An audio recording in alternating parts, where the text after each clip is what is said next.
Agora, Beraldo, há muitas teses e projeções sobre essa sucessão na direita, né? Há quem diga, Jair Bolsonaro perdeu o time, a oportunidade de tomar a decisão e acertar exatamente onde cada um deveria estar. Fala-se em oposição mais forte e unida após a prisão dele. É isso mesmo?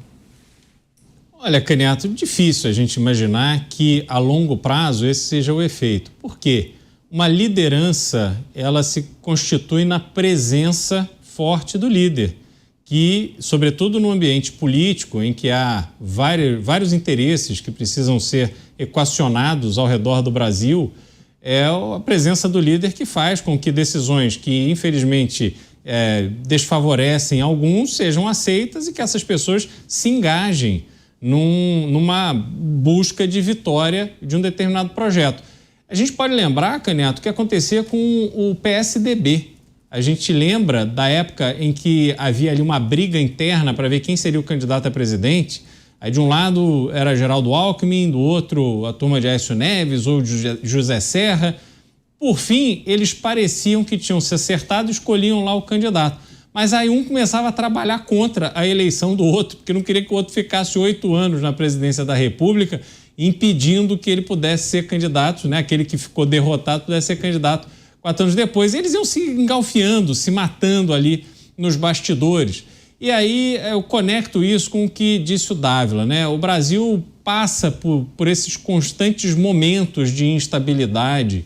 E a minha leitura sobre o que acontece no Brasil, sobretudo se a gente olhar os últimos 100 anos desses episódios aí que atentaram contra a democracia brasileira ou os distúrbios causados por grupos políticos, me parece que eles têm de semelhante é que esses movimentos eles sempre aconteceram visando a tomada do poder que não tinha uma consequência benéfica à população brasileira. Quer dizer, o foco nunca foi o desenvolvimento do Brasil e o desenvolvimento da população brasileira.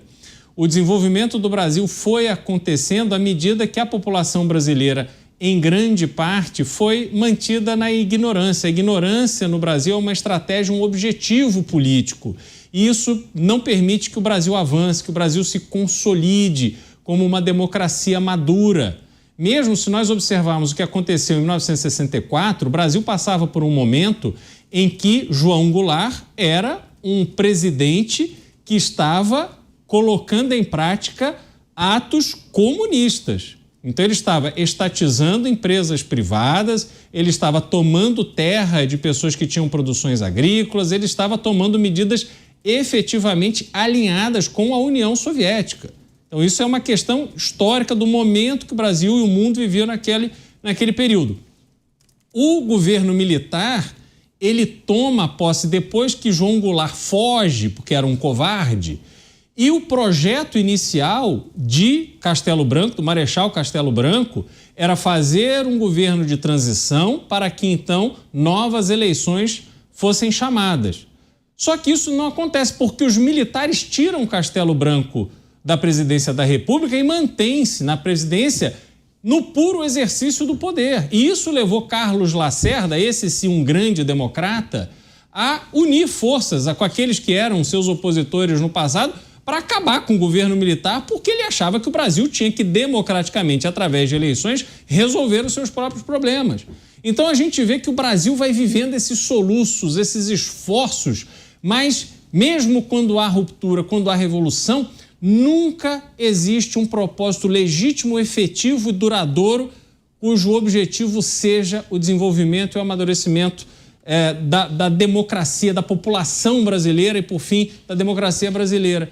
E agora o que a gente está vendo, Caniato, é mais um exemplo. Quer dizer, vai haver ali um esforço inicial, mas no fim cada um vai olhar para o seu próprio umbigo, vai cuidar dos seus próprios interesses mesquinhos, porque eu desafio nós chegarmos para esse grupo que está ali reunido dizendo que vai manter a liderança do Brasil. Qual é o projeto para o Brasil?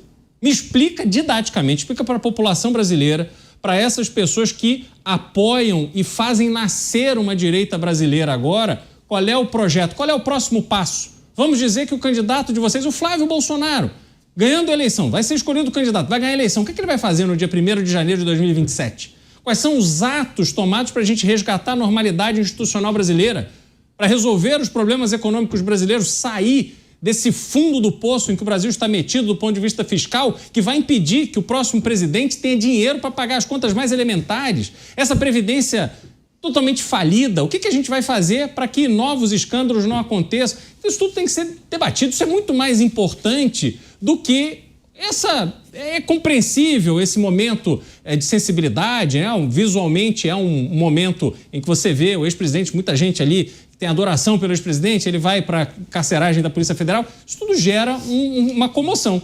Mas a gente precisa falar do Brasil. Esse tem que ser o grande foco dessa discussão.